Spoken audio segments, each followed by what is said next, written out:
So, on Air Force One right now, we've just found out that Press Secretary Jay Carney has said this confirms the capture. It refers to the Department of Defense. These are just some readouts of things that are happening on that plane right now.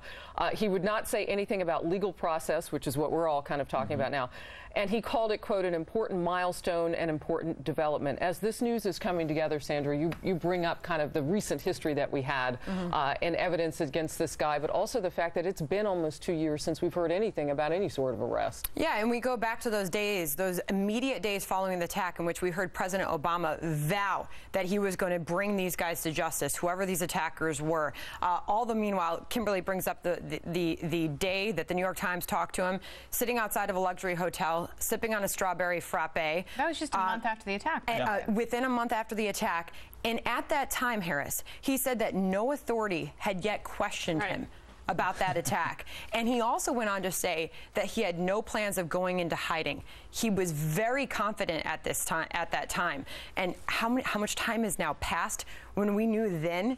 Something clearly changed in the calculus of the United States, and I think a lot of it does have to do with the State Department. I think this thing needs to be tied in a bow for certain individuals to have a clean break from an incident that has become and will continue to be a scandal and an anchor around a certain individual's neck who may want to run for president. Well, and so there's having an interview today. Who might just be having what a great thing to announce on an interview tonight at Fox News, that the perpetrators have been brought to justice. It's all too neat. And it's too cute, and I want to be grateful. I always want to give the benefit of the doubt to our authorities, but in this case, it feels too neat on the timeline. I give the benefit of the doubt certainly to special forces and law enforcement who are involved. I mean, they're out there doing their job, but I do question some of the political motivations. And the former Secretary of State, when she testified in the Benghazi hearings, she said, "What difference does it make if it was a video or two guys going out for a walk?" We know it wasn't two guys going out for a walk who decided to protest. This was a terrorist act. Why are we not calling it terrorism?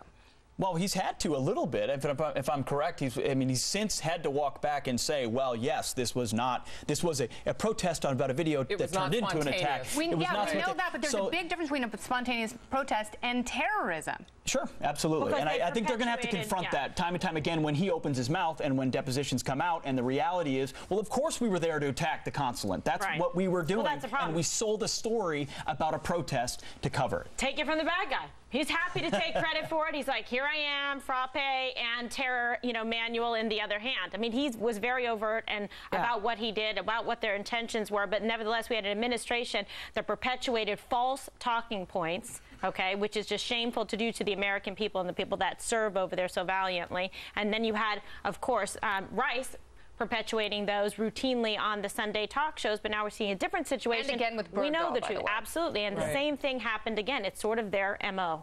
Kennedy, you brought up former Secretary of State Hillary Clinton and kind of her role in all of this, and now she's got the book out and she's talking, as questions come up about this. I'm wondering if there will be any sort of push now to get her back on the Hill. I mean, because now that you're going to build a case, potentially there are other suspects that are out there that they're looking for today as well.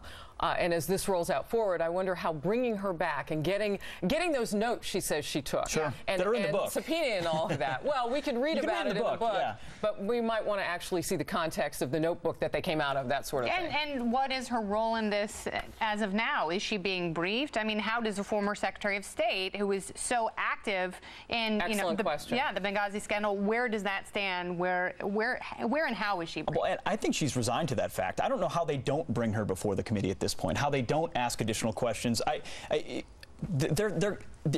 think they will. I think they need to. I think the country needs to hear what she knew and when she knew it. And in light of these notes, in light of what this guy's going to say, because we did get reports that the terrorists were spinning their motives, knowing that we would jump at the opportunity to blame something other than terrorists for this attack. And of course we did. So they did pass out propaganda that said, "Whoa, it's this video that was and we bought it hook, line, and sinker." Pete, I was wondering if you could shed a little bit light, give us some color on what's going to happen now. He's on this military ship. It's a naval ship.